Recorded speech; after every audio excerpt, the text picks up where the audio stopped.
शायद जोधपुर की ऐसी कोई संस्था नहीं रही होगी जहां वो अध्यक्ष, मंत्री या संरक्षक या किसी पद पे न रहे हो। जोधपुर की 200 से ज्यादा संस्थाओं को संभालता था वो एक आदमी।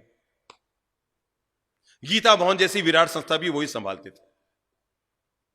पर उस आदमी का नियम था, बड़ी ऑफिस थी, बड़ा बिजनेस था, जमीनों का बड़ा धंधा था। मीटिंग में बैठा है कि कार्यक्रम में बैठा है कि ऑफिस में बैठा है कि कहीं भी बैठा है, जैसे ही 12:15 बजती वहां से खड़ा हो जाता। मंच पर बैठा है तो भी नियम क्या था, 12:35 पर वो, उनकी धर्मपत्नी, उनका बेटा और उनकी धर्मपत्नी यानी बहुरानी, ये चारों लोग जीवन भर हमेशा एक थाली में बैठ के उन्होंने खाना खाया। उन्होंने अपने बेटे से कह रखा था, बेटा उतना ही बिजनेस फैलाना, उतना ही काम फैलाना, उतना ही आगे बढ़ना कि 12:15 बजे से 12:30 के बीच अपन सभी लोग घर पे आ जाएं।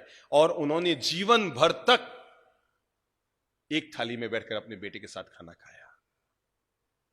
जैसे ही 12:15 बजती, ऑफिस शटर नीचे, कोई व्यक्ति आया, साहब मुझे 12 लाख रुपए देने हैं, 3 बजे आना, वापस धंधे की शुरुआत करूंगा। 12 से 3 छुट्टी।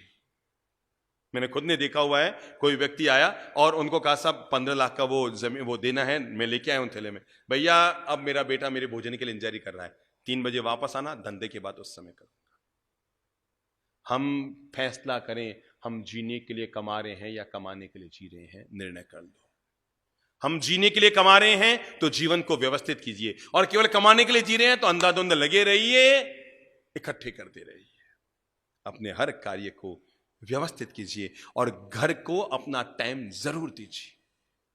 बच्चे खाना खा रहे हैं, आप भी पास में बैठिए। कोई वहां धंधे में है, कोई वहां दुकान में घूम रहा है, कोई किटी पार्टी में घूम रही है, कोई किधर घूम रही है, और घर बड़ा अव्यवस्थित चल रहा है। घर की अपनी मर्यादाएं हैं, घर की अपनी शालीनताएं हैं। साथ में बैठ के भोजन करो, साथ में बैठ के भजन करो। अगर आप चाहते हैं परिवार में प्रेम रहे तो साथ में बैठ के भोजन कीजिए। अगर आप चाहते हैं समाज में प्रेम रहे तो साथ में बैठ के भजन कीजिए। पर घर को अपना टाइम जरूर दीजिए। रात को सोने से पहले 15 मिनट, अगर घर में बूढ़ी मम्मी है, बूढ़ी दादी सा है, तो सीधे अपने बेडरूम में मत घुसिए कि नहाए धोए खाए पिए ऑफिस से आए और सीधे बेडरूम में घुस गए। ना बाबा ना, आपकी दादी, आपकी मम्मी भी आपका 10 मिनट समय लेने की हकदार है। आप अपने बेडरूम में बाद में जाइए, पहले 10 मिनट उनके पास जाके बैठिए। दादी साहब कैसे हो, मम्मी जी कैसे हो, हालत ये है। वो तो बेचारी तुम्हें आते जाते देख देख कर केवल मन को खुश करती है, 2 मिनट पास में बैठ नहीं पाते। आपको खुद को नहीं पता कि अभी मम्मी के कौन सा दर्द है या नहीं है। वो मुंह से बोल नहीं रही कि आपको तकलीफ ना हो, और आपको पूछने का समय नहीं। इन्वेस्ट कीजिए, टाइम का इन्वेस्ट, और अपने मम्मी, बूढ़ी मम्मी के पास जाके बैठिए, बूढ़ी दादी के पास बैठे जाके, कैसे है दादी साहब, मम्मी जी कैसे हो, 2 मिनट पांव दबा दें।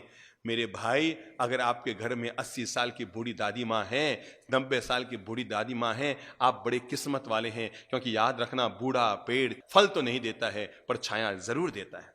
और आप किस्मत वाले हैं कि वयोवृद्ध लोगों की छाया है।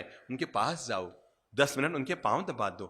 घर में खरा घी है ना, शुद्ध घी है ना, थोड़ा घी निकाला, बहुओं से कहूंगा थोड़ा सा घर का घी लिया, दादी सा के पांव में जाकर धीरे धीरे धीरे धीरे यूं यूं मालिश कर दो। मैं सच कहता हूं, आप तो 5 मिनट उनके पांव में मालिश करेंगे, वो 5 घंटे तक रात भर आपको दुआएं देते रहेंगे।